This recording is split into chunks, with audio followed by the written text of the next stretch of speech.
say about the atmosphere? 80,000 short of Nebraska, but pretty big for this town. Yeah, we don't want to get into the compare game of what Nebraska's doing or Wisconsin's doing. We're really proud of what we're doing here in the city of Louisville, and it means a lot to this program, the staff, the university, and most importantly, our athletes when they get to come out here and put on a show for so many people and just enjoy it.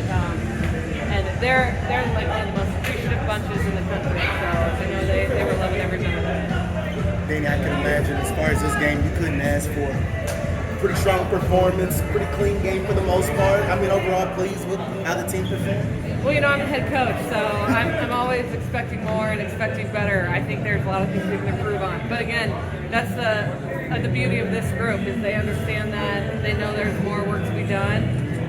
But what's awesome as well is that when we're not playing our best, or certain individuals aren't playing their best, we really find ways to win as a whole team. And that's what's fun about being a coach and exciting about this team. Coach, battling adversity is not something you necessarily had to do against Penn State today. To see your team have to stack up, down several points multiple times during the sets. I mean, what does that say about this squad and how they're able to prepare and how they're able to respond to? Yeah, I think the confidence level is pretty high, and we had a freshman who's barely served at all this year come in that game 3 and kind of bust that wide open, and she does that every day in practice, and for her to be able to do that on this stage, again, that's just going to help us throughout the year.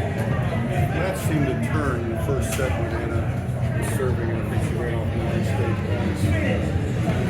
Is there, I don't know, momentum that a server gets or a rhythm that makes a difference?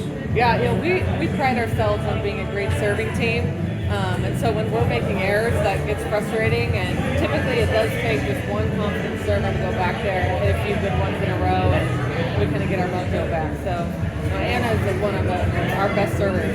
It's just she's high risk, high reward, and tonight she was high reward. Danny, I think that's 3 straight wins in this rivalry for you guys. It is. I am keeping track.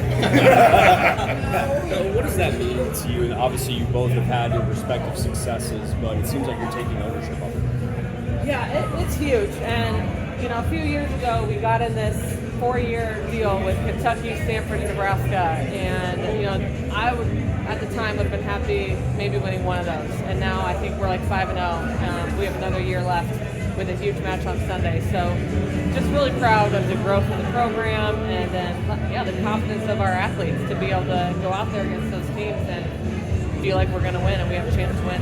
You mentioned that match on Sunday. You obviously get a huge win today. How is this team ready for a matchup like Stanford now coming this way? Stanford's a different animal. They return everybody from a team that a lot of people thought should have been in the Final Four last year.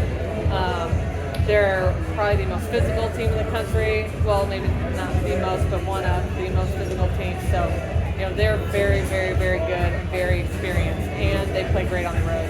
They play better on the road than they do at home. So, something you talked about this week heading into the match was just trying to get used to hitting in much bigger space.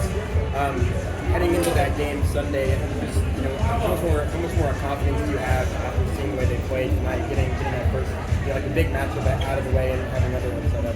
Yeah, and I think this game, getting it out of the way is important because there's a lot of distractions with the UK-UL rivalry and then just the first game at the Yum Center, and then all these attendance records being broken, so there's a lot going on social media. It feels like, okay, we performed great. I feel like we'll have less distractions on Sunday, hopefully staying proud. And I saw, you just said you're keeping track. This was the first sweep over UK since 2005. Nice, I did not know that, so I did learn something new. How big of a difference does this one behind you right here make for this team? When we were lucky enough to recruit Charity, I knew she'd put us in the mix, to be one of the best teams in the country, just based on her athleticism and the way she plays the game as a 6th rotation player. So it was a huge gift for us, and not only is she bringing her play, but she's turning into a great leader and somebody that's a great teammate, which is what this program's built on. The rivalry obviously counts for a large part of the crowd. How often do you think you can track something like this at this place, given that you've probably outgrown L&M? Yeah, I think we can do it, more than a few times a year. it is hard to say we want to move out of Element permanently because that place is pretty special and so convenient. But I'd love to challenge Card Nation to get between 5,000 and 10,000 fans at every game that we have down here, and I definitely think we can do it. Thanks, man. Thank you guys. Appreciate it. Congrats.